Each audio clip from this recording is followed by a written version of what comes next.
పెళ్ళి చేసుకోకముందే ఏదైనా ఆలోచించుకోండి. ఏ అమ్మాయైనా ఈ రోజుల్లో గురించి చెప్తున్నాను.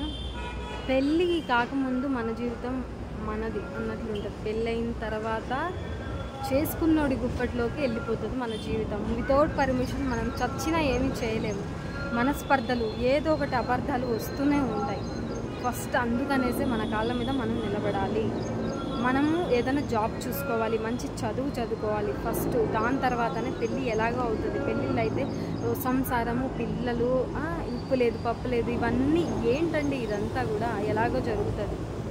తర్వాత వాళ్ళు ఒకవేళ మనతో ఉంటారో ఉండరో కూడా తెలీదు. ఒక పర్సన్ అయినా ఒక వస్తువైనా పర్మనెంట్లీ కానే కాదు, అవునా? అలాంటప్పుడు ప్రేమలు దోమలు ఇవేమీ లేకుండా మనము మన కాళ్ళ మీద మనం నిలబడాలి. మన లైఫ్, మన ఫ్యూచర్ ఏంటి, అదే ఫస్ట్ కాన్సన్ట్రేషన్ చేయాలి ప్రతి ఆడపిల్ల. అది నేను చెప్పేది. పెళ్ళిళ్ళు చేసుకోండి, తప్పు లేదు.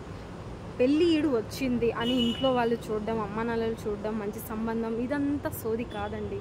ఫస్ట్ మనం ఏంటి అన్నది మనకి తెలిసేంత వరకు మనం పెళ్ళి చేసుకోవద్దు.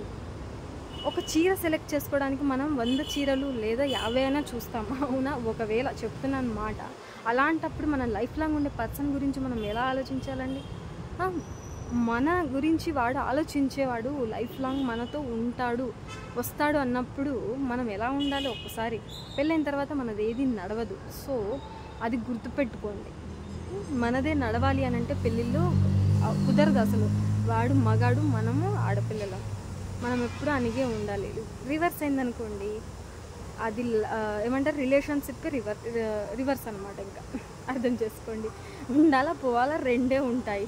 మళ్ళీ పిల్లలు, వాడు ఒకవేళ వదిలేసిపోయినా ఆ పిల్లల్ని మనమే చూసుకోవాలి అని అంటే ఆ సిచ్యువేషన్ కూడా వస్తుంది. ఒకవేళ వచ్చిందే అనుకోండి మీ లైఫ్లలో, మీరు బతకాలి కదా మరి.